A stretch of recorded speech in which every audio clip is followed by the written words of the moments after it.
Good morning and welcome to the programme. It's a horrible morning out there in many parts of Waterford in the southeast. Listen in and we will keep you updated in terms of how the weather is looking. Also on all the Halloween stuff, let us know what you're doing tonight for Halloween.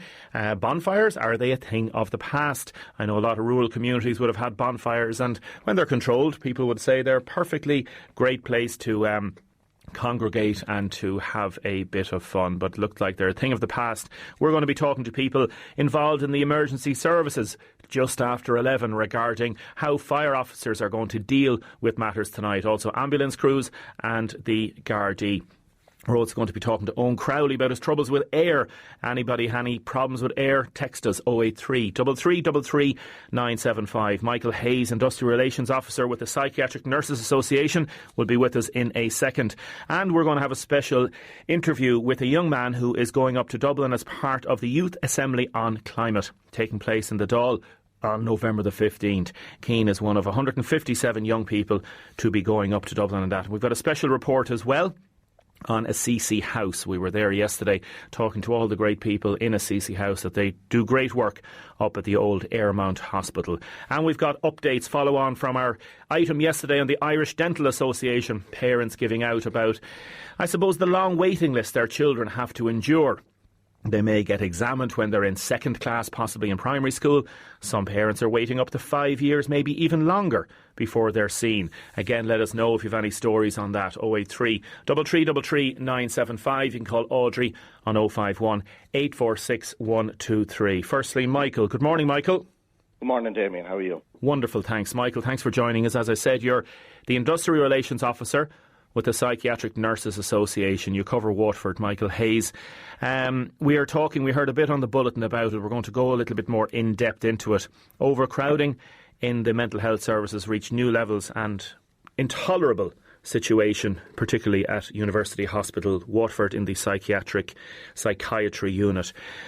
Explain to us, please, Michael, what the situation is. Well, unfortunately, the situation is, Damien, that it's nearly 2 years now since the PNA began highlighting the concerns in relation to CHO5, that's the South East Health area, and mental health services there. We had issues in overcrowding in both Kilkenny and Waterford back in late 2017. We took up industrial action in relation to it, which involved our members not doing additional duties, or non-nursing duties, should I say, in times of overcapacity. So both units have 44 beds. So if they went over 44 patients, they would just concentrate on patient-centred care, and that was the best way we saw of actually maintaining health and safety on the wards. And can I just ask you there, Michael, just to interrupt you there, when it goes over 44 patients, what happens to others that are looking to be admitted? Are they sent home because there's no beds, or what's the situation? Well, we have instances of people waiting in A&E for days on end, waiting for beds. But unfortunately, what is happening at the moment, and what has been ongoing for nearly 2 years, is that they are admitted whether there is a bed or not. We have people sleeping on chairs. We have people sleeping on trolleys. We have a 44-bedded unit in Waterford that on Tuesday of this week, I got a call first thing Tuesday morning to say that there was 52 on the ward. And I got a call at lunchtime to say that there was now 54 on the ward. So 10 over their licence numbers under the Mental Health Commission. Also, they had 7 patients, I believe, in St. Pat's Hospital in Dublin, where the HSE has secured beds, pay for beds in St. Pat's in Dublin for patients in Waterford. They were totally full. And there was a further 3 patients had to be transferred to the services in Kilkenny. And so we had 64 patients in Waterford really admitted. Yeah, and for people that don't know the layout, the psychiatric unit, it's a small enough unit as it is. It's down to the side, I suppose, to the back of the hospital, and we're not talking about a big space that you could put in a load of trolleys, effectively make a new unit within a unit. You can't do that. It's quite tight, isn't it? Absolutely. I mean, you're dealing with the infrastructure of an older hospital. Certainly, I know I cover 9 counties for the PNA, and I would have been in all the acute units in the south, and certainly it is one of the least preferable buildings that you would want to practice in. It's quite tight corridors. It's split. It's spread out over an area, so observation isn't fantastic in it.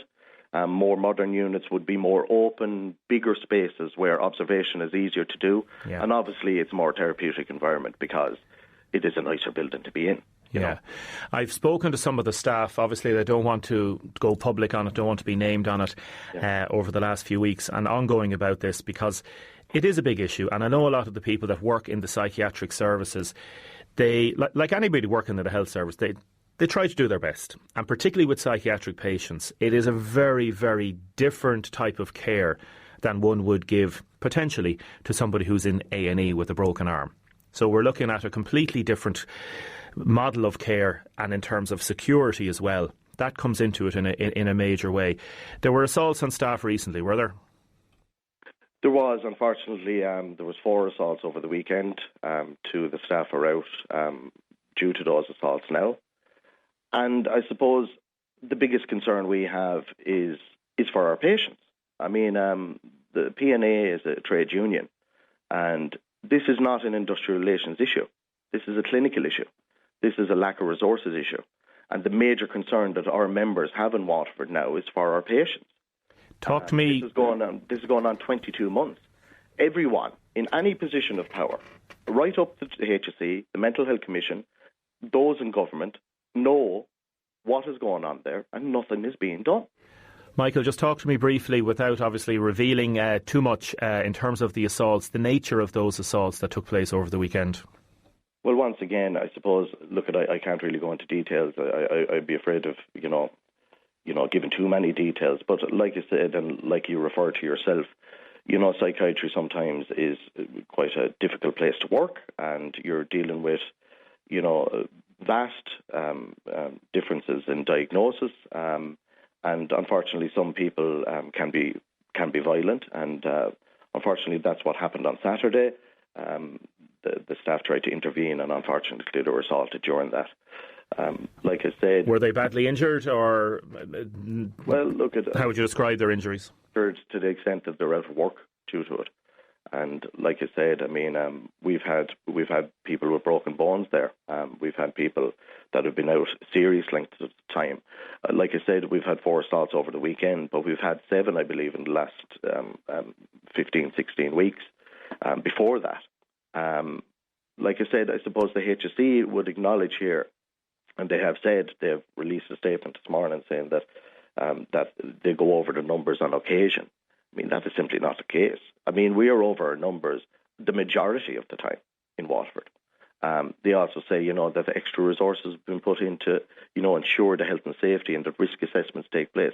Absolutely. But, I mean, if you're treating patients like sardines, what do you expect to do? I mean, we're simply overcrowding a space that is not fit for purpose. Can I just ask you, Michael, let's talk about practical solutions in the short term. Obviously, to try and get some staff in, there's an embargo in the HSE and lots of different aspects, so getting in even temporary staff to maybe alleviate and help the situation, but that doesn't solve the problem of overcrowding. Have you proposed a solution to the overcrowding issue? Is it a case of literally moving the patients up to different units in Dublin and elsewhere? Well, I suppose we've talked over the last 2 years with the HSE with a myriad of different possibilities. I presume, I'd like to say that Waterford is particularly in a bad situation compared to other services around the country. Unfortunately, Waterford doesn't have the community services that, say, Kilkenny or Cork or Kerry or Limerick would have. They have a situation where they recently have a day hospital service which has started, but we don't have home-based treatment teams. We don't have crisis intervention teams in the community. These are all, teams in the community that can alleviate pressures on the acute unit by allowing people to stay at home, receive treatment at home, and get a level of care that's sufficient enough for them not to be admitted. Unfortunately, we don't have that in Waterford. We also don't have proper crisis or step-down facilities in Waterford. We have crisis beds in Wexford that are constantly full. Once again, are unfortunately filled by individuals that aren't in crisis, but are possibly, difficult to move on to other services or into new accommodation or for whatever reason. CAM services, we had a child, I believe, that waited over 40 hours for a bed over the weekend. They weren't admitted to the adult unit, but they were waiting over 40 hours in A&E for a bed in Dublin. Once again, Waterford, Wexford are the mental health services down there. Wexford CAM service has about 5 nurses working there. They should have about 22 or 23. 5, and it should be 20 or 23, yeah. 23, under Vision for Change.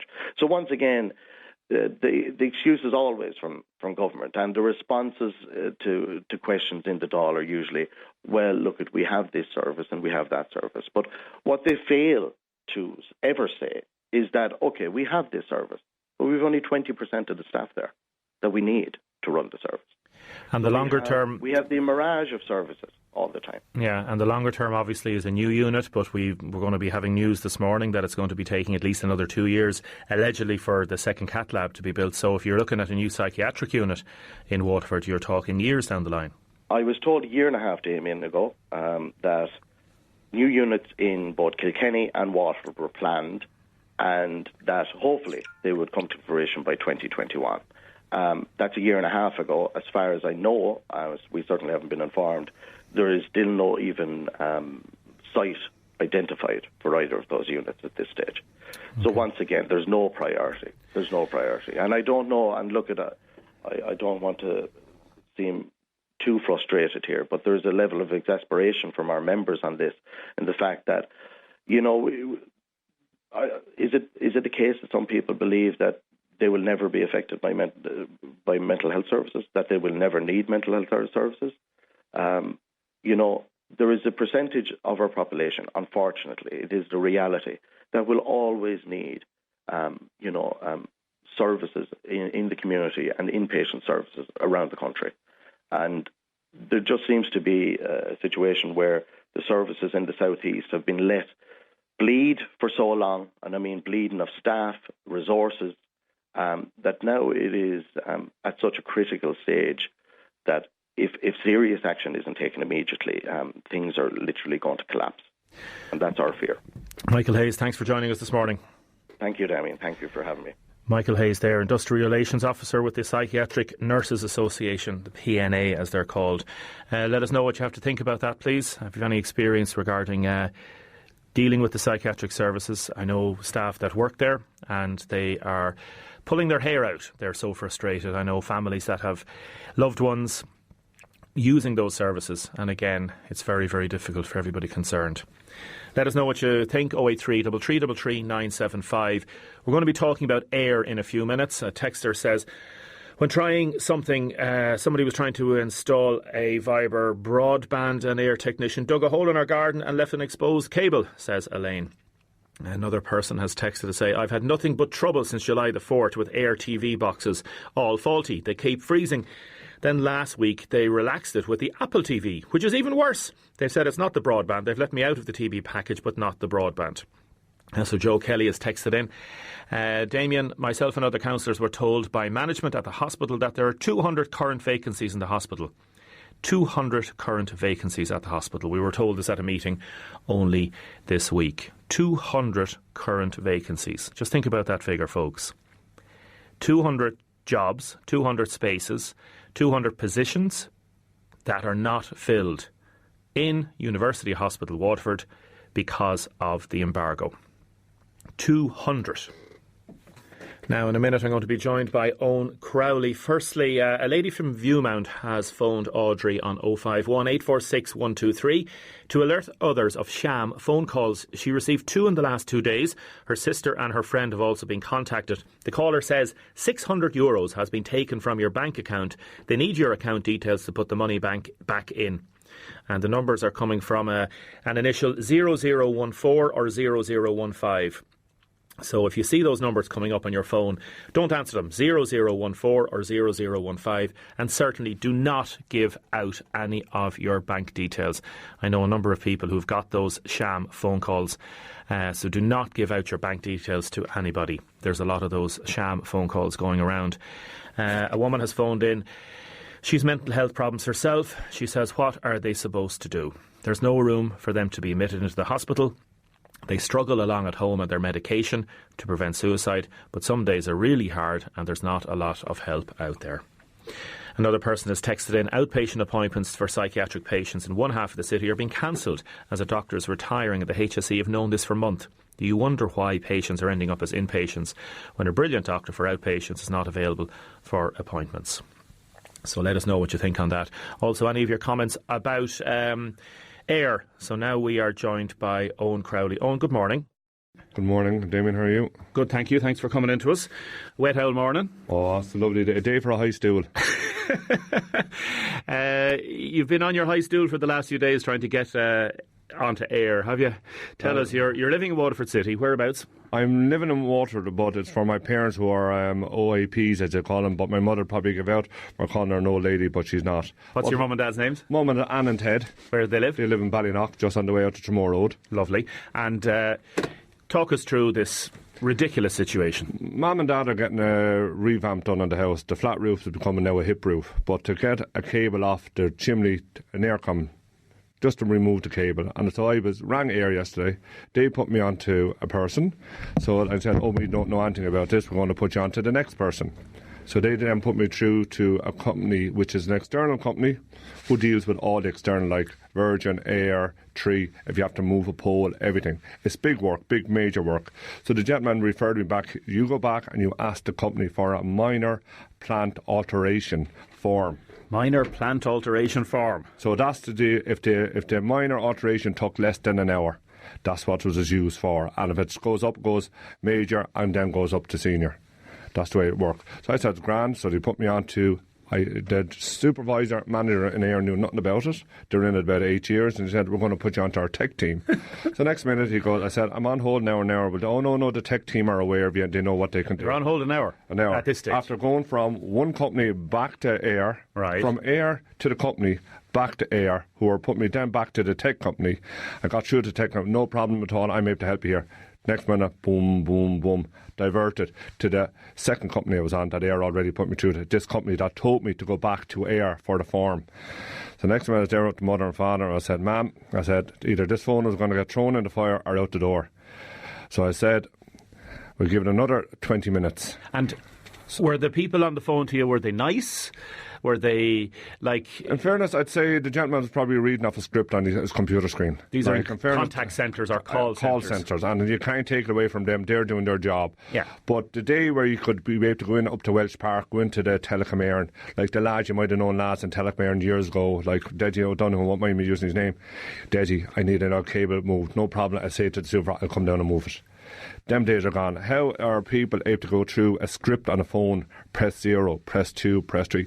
Old people, not saying old, people over 50, rather deal with a person face to face on a phone and know what they're dealing with instead of pressing A, B, C, D, 1, 2, 3, 4, 5. So you're over in your mum and dad's house, you're on the phone for more than an hour and 15 minutes at this stage or whatever, and then you have to say, I'm going to give it another 20 minminutes. So then I rang back again, the 1901 number, typed in the account details and back to square, like deja vu.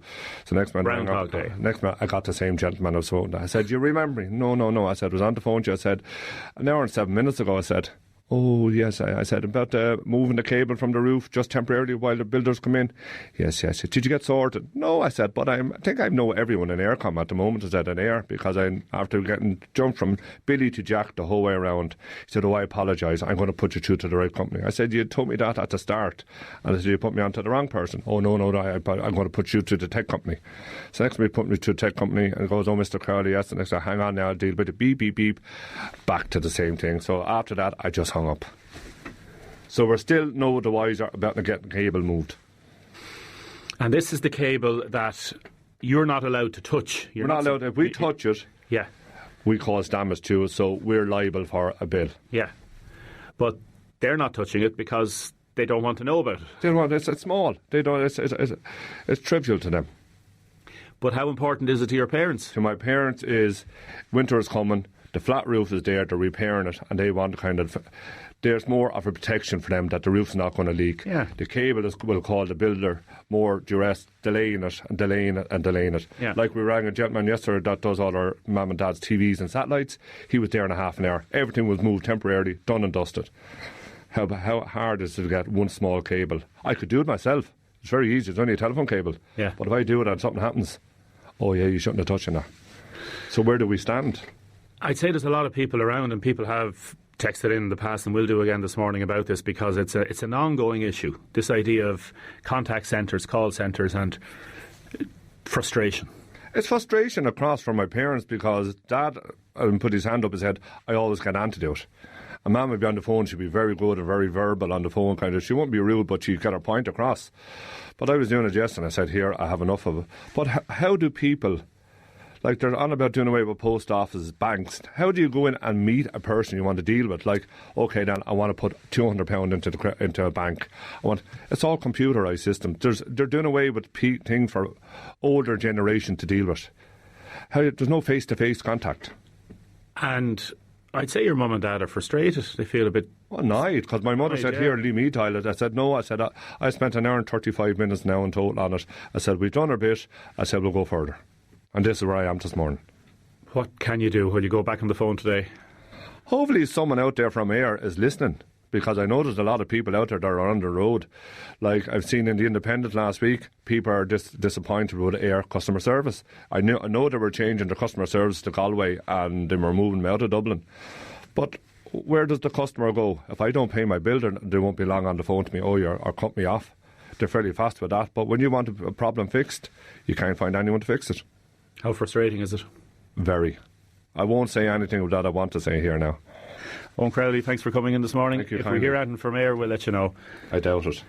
Yeah, I do doubt it as well, Owen. Thanks very much. Paul has texted in. Damien, I missed the news. Is it true the North Quays has been delayed and it reduced in size? No, Paul, just checking with Liz there. The application is going in at the end of November. We don't have any further details about it now. Regarding the scam phone calls, both my daughter and I got one of those phone calls yesterday in Stradbally, says this texter. It was on the home phone. We both live outside beside each other, and saying that €600 had been removed from our accounts, and a plausible lady requested our details. We both put the phone down straight away. Damien, in light of the number of vacancies at UHW, might tell us how many nursing graduates we have at WIT this week. Owen, we'll try and find out that. Owen, on the Aircom stuff, Matt has texted in, my airbox froze 4 times last night during the Liverpool-Arsenal match, going back to Sky. Ha, ha, ha. Oh, no, he's not. That's a serious thing. He wasn't joking about that, because that was some match, wasn't it, Mark? Some match you didn't get to watch it, unfortunately. Yeah. Trying to contact them is like trying to contact the Pope. That is from a certain Matt Keane. Back with a young man. How's it going? Good, how are you? Wonderful, thanks. You're going to tell us your story? In a minute. Yeah, great. Okay. Now we're bopping here in the studio. Damien, the amalgamation of Waterford and Wexford in terms of the psychiatric services 10 years ago has caused massive overcrowding in Wexford and massive delays. Wexford should have its own admission unit. Damien, nerves is one of the worst complaints that anybody can suffer from. It is horrendous. John Hearn has texted in, the government spent 70 million to support horses and greyhounds and can't afford 10 beds in the hospital. Scandalous. A text in regarding St Michael's unit in South Tipperary that should be reopened. It closed a few years back. I'd agree with you 100% there, caller. Not once have I seen an elected rep from Waterford at some of these meetings regarding the reopening of Clonmel. And there's a person talking about that. There's an election on the horizon, all the promises on the doorstep last time, none have been followed up. People have to remember this and get out to vote.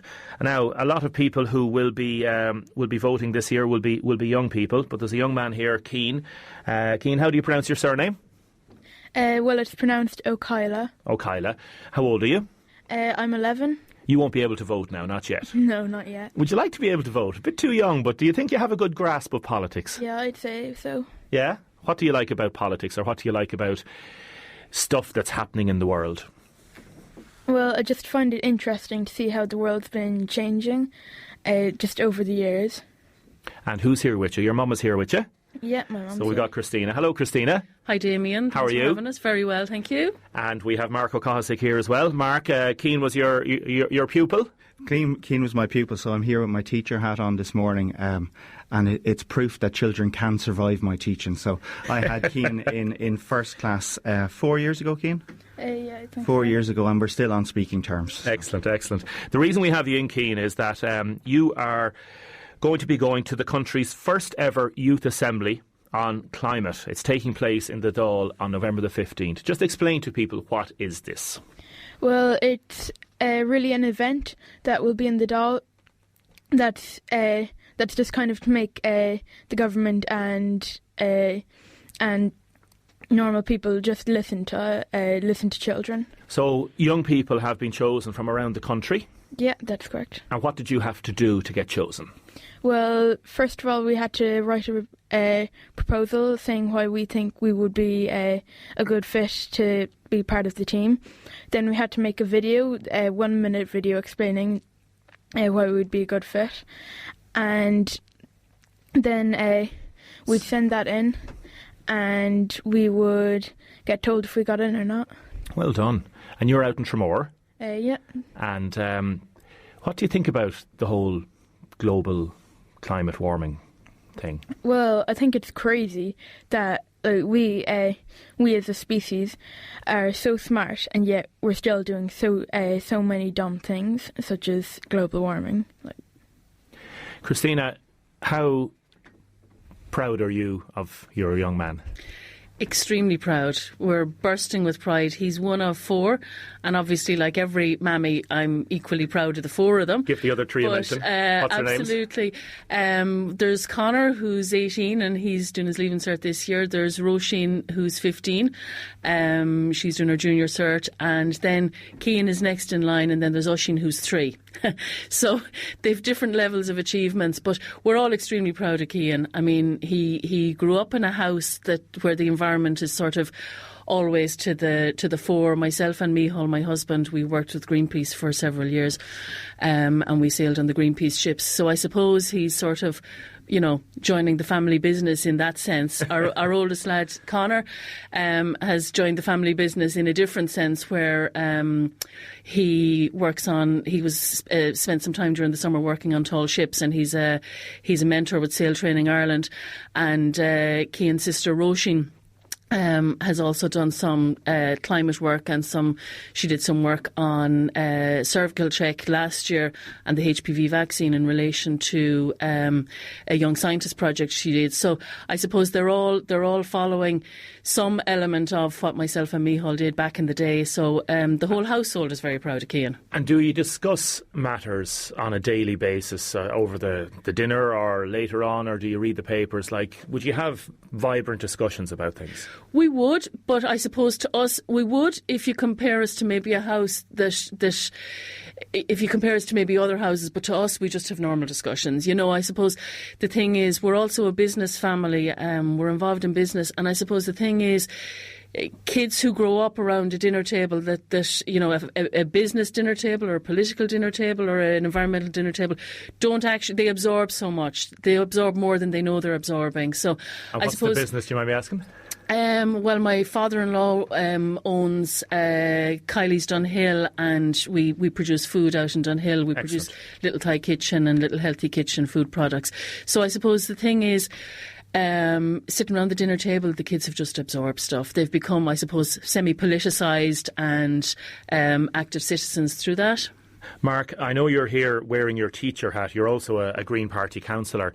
Have you noticed a lot more families, a lot more people engaging in the discourse that the likes of Greta Thunberg and others have raised over the past few years? Yeah, absolutely. So I've been out canvassing a few times.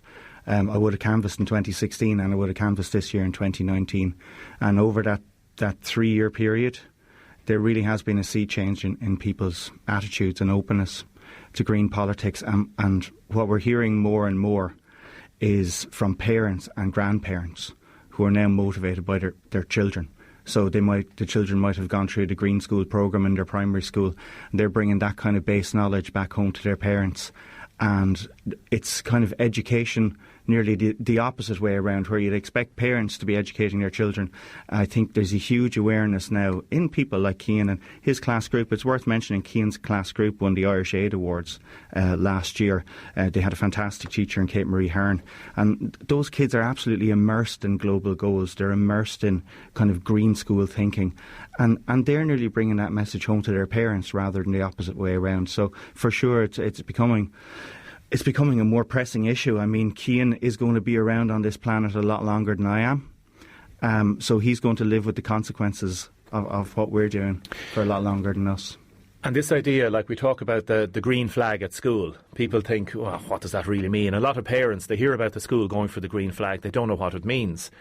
But there's a direct correlation between young people then learning these issues on a practical basis, being proud, getting a green flag, and then bringing that back into the family home. Christina? Yeah, absolutely. That's it, exactly.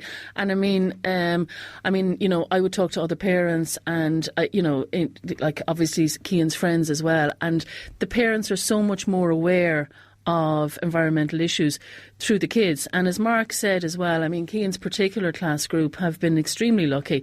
They did a huge amount of work last year on the global goals. Now, there's houses that kids have gone home to who didn't even know the term global goals. And those families now know about the global goals and the sustainable global goals, and they know about the UN, and they know about the issues that are there for all of the developing world. And with Kate Marie Hearn, who was their teacher last year, I mean, they won the Irish Aid Awards, the national final of the Irish Aid Awards, and it was Kate Marie's second time winning the competition with the class. And Cian's older sister Roisin was in the previous class. Wow. And you can see that, we can see that now in Roisin and how that work has influenced her and her way of thinking. And that year is going to stay with Cian and his class group going forward.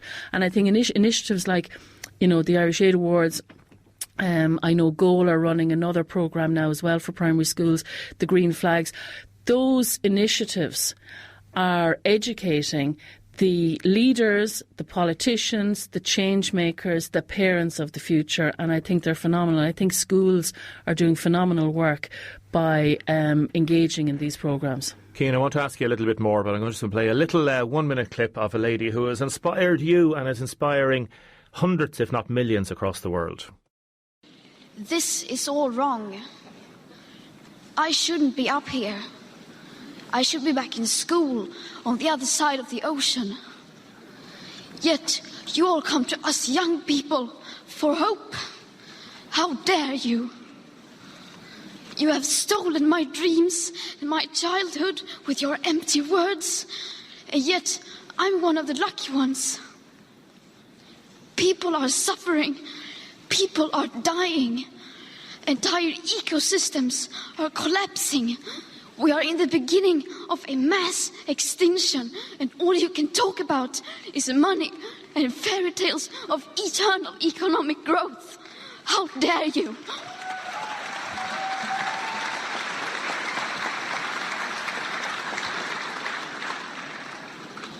For more than 30 years, the science has been crystal clear.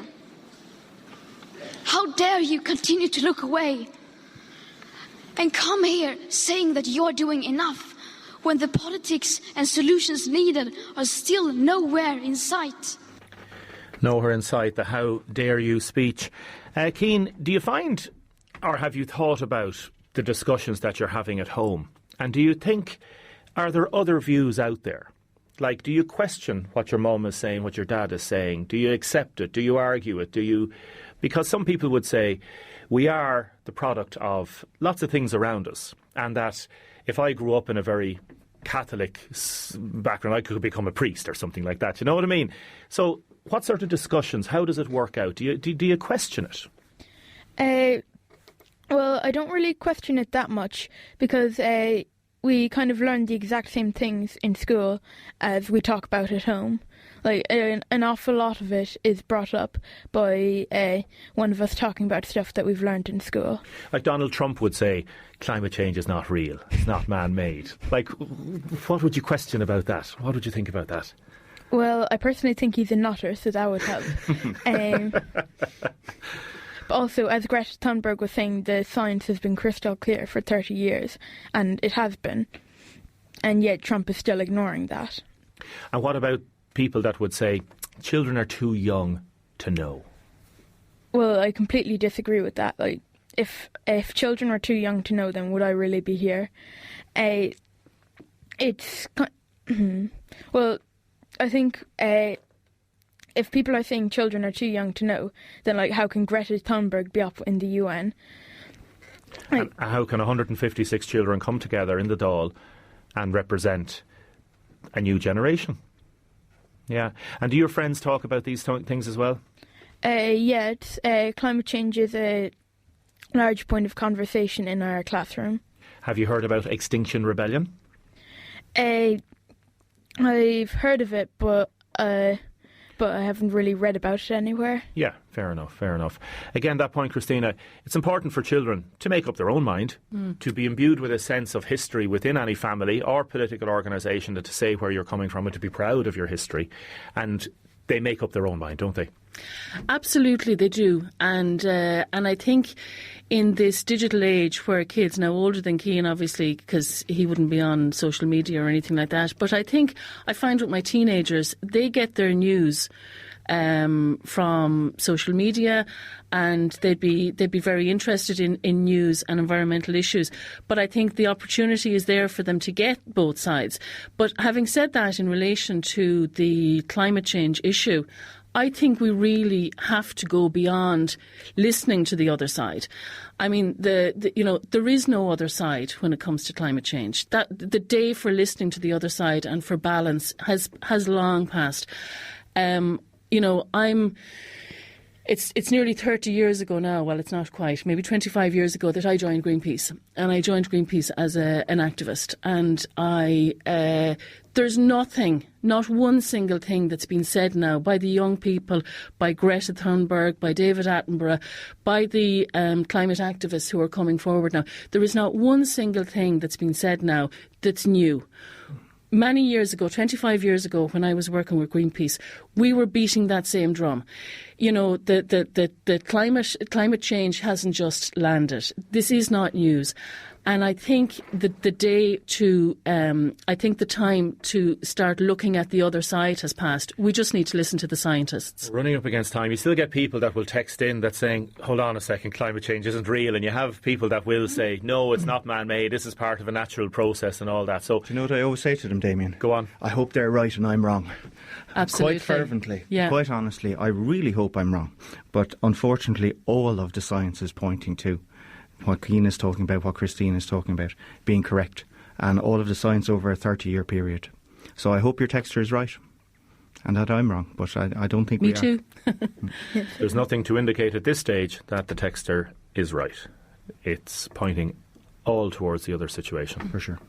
Cian, thanks very much for coming in. Before I let you go, I just want to ask Mark very, very briefly. You were at this meeting that Joe Kelly mentioned earlier, meeting with Grace Rothwell in the hospital management about vacancies in the hospital and the Cath Lab. Yep. What's your understanding? What were you told about the Cath Lab? So the understanding given, it was a very frank meeting, and I have to say, all across the political spectrum and then geographically, there was good representation from all across the southeast. The second Cath Lab is only going for planning permission now, and so that's 2 years away, minimum. But staffing is the other concern. So to run a 24-hour service, according to Grace, you need 10 consultants. We know that there's a huge problem with recruiting and retaining consultants in Ireland. We have 4 consultant cardiologists at the moment. We're recruiting a 5th, which should be the bare bones of getting us to an 8 to 8 service.